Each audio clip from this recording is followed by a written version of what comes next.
J'ai volé la mauvaise personne. Non, c'est pas moi. Ça, c'est quelques-uns des derniers mots de l'un des hommes les plus célèbres de notre histoire. Il fut même proclamé le plus grand voleur de bijoux de tous les temps.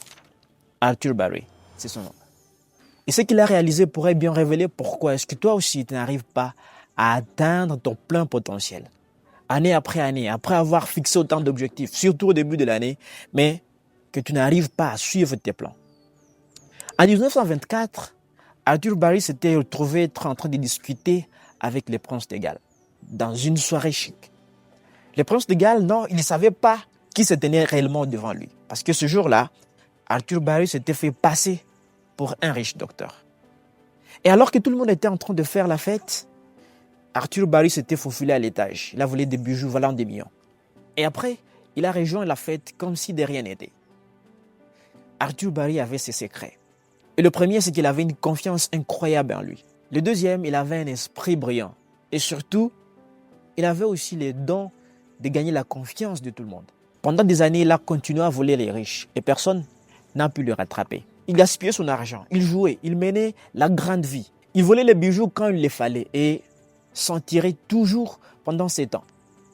Mais à la fin, il a tout perdu. Des années plus tard, dans sa cellule, Barry a fait une confession tout à fait bouleversante. La personne à qui j'ai le plus volé, c'est moi-même. Tu vois, Arthur Barry a réalisé qu'il pouvait utiliser ses dons pour construire une meilleure vie. Mais au lieu de ça, il les a utilisés pour voler des choses qui n'ont pas duré. Et moi, ce que je me demande aujourd'hui, est-ce que tu te volerais aussi sans le savoir?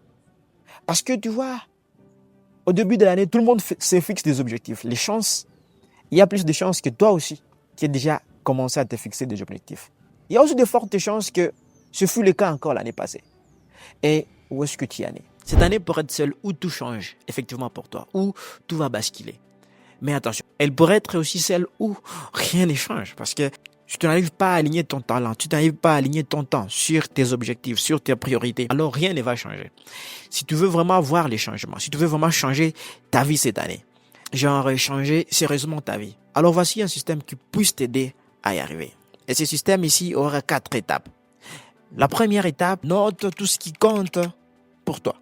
Alors c'est vrai que tout le monde veut réaliser beaucoup de choses. On peut être tenté de réaliser un tas de choses en une seule année. Mais c'est difficile.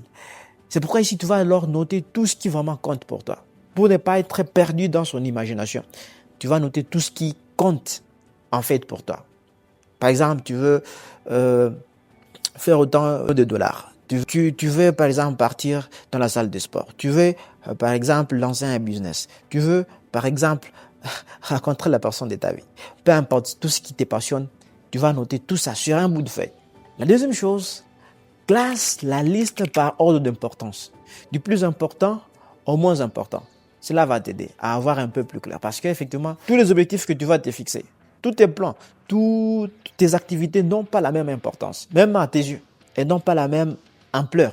C'est pourquoi tu vas prendre la liste, tu vas classer cette liste de choses que tu veux réaliser cette année par ordre d'importance, du plus important au moins important. Cela va t'aider au fait à avoir un peu plus clair dans tout ce que tu veux réaliser. La plupart des temps, on n'arrive pas à nous concentrer sur nos propres chemins, à nous concentrer sur nos objectifs parce qu'effectivement, on veut tout faire au même moment. On veut être au four au moulin, comme on le dit souvent.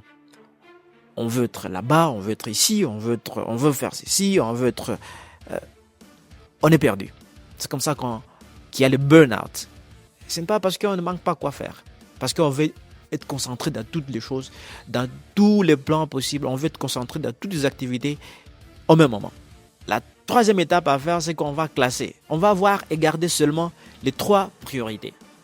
Oui, comme je disais, toutes ces choses que l'on envisage faire n'ont pas la même priorité, n'ont pas la même importance, même à nos propres yeux.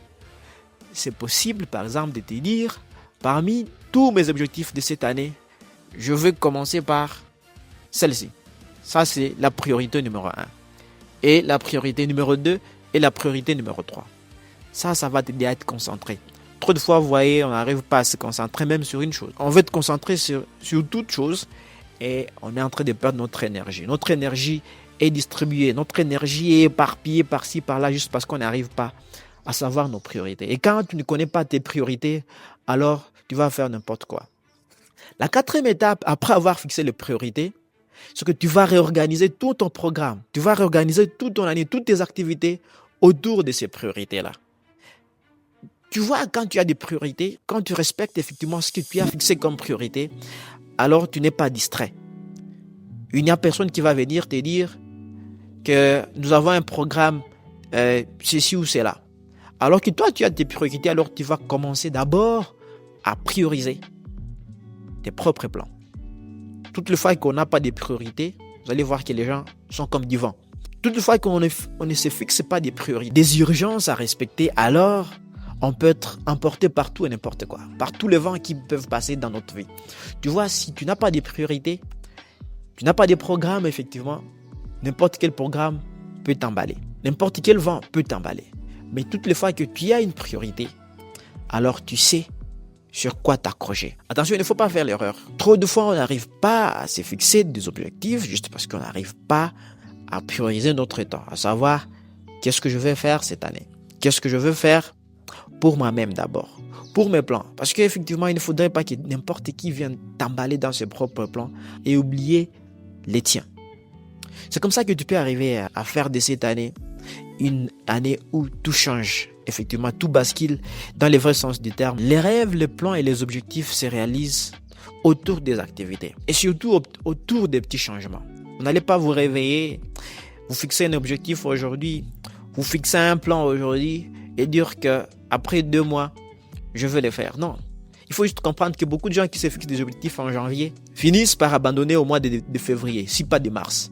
Juste parce qu'on n'arrive pas à organiser toutes nos activités autour des priorités que nous avons prises, autour des priorités, autour des objectifs que nous nous sommes fixés. On veut être par-ci, par-là et on éparpille notre énergie, notre temps et on pense qu'on ne va pas y arriver. On est fatigué, on est épuisé même.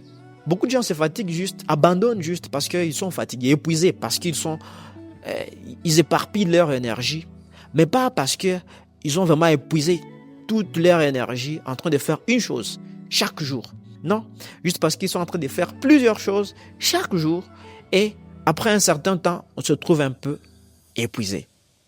Épuisé parce que notre attention, notre énergie est concentrée par-ci, par-là. Votre objectif peut changer, mais la vision va rester la même. Si par exemple, tu as une vision d'être indépendant financièrement après 5 ans, ça c'est la destination. Ce n'est pas un objectif parce que ça c'est déjà ta destination et ta destination ne va pas changer. Cette vision-là ne va pas changer. Mais les objectifs que tu seras en train de fixer, les activités que tu seras en train d'entreprendre peuvent changer au fil du temps. Parce que tu peux recadrer. Tu peux recadrer tout ce que tu es en train de faire au fil des circonstances. Peut-être tu peux te dire, au bout de 5 ans, je veux être indépendant financièrement, mais déjà, le premier trimestre de cette année, je lance déjà un business. Par exemple, je me lance dans une activité, dans une ou telle autre activité pour arriver à atteindre ma vision. Et une bonne nouvelle, c'est que cette vision-là que tu as, cette vision-là que tu vas avoir aujourd'hui, personne ne peut te l'enlever. Personne ne va te l'enlever parce que, effectivement, si tu es concentré sur toi-même, si tu es concentré sur tes plans, il n'y a aucune autre personne qui puisse venir changer ta vision. Cette vision, personne ne va te l'enlever et même pas toi. Voilà ce que j'avais à te partager dans cette vidéo. Souviens-toi et persévère. À plus tard.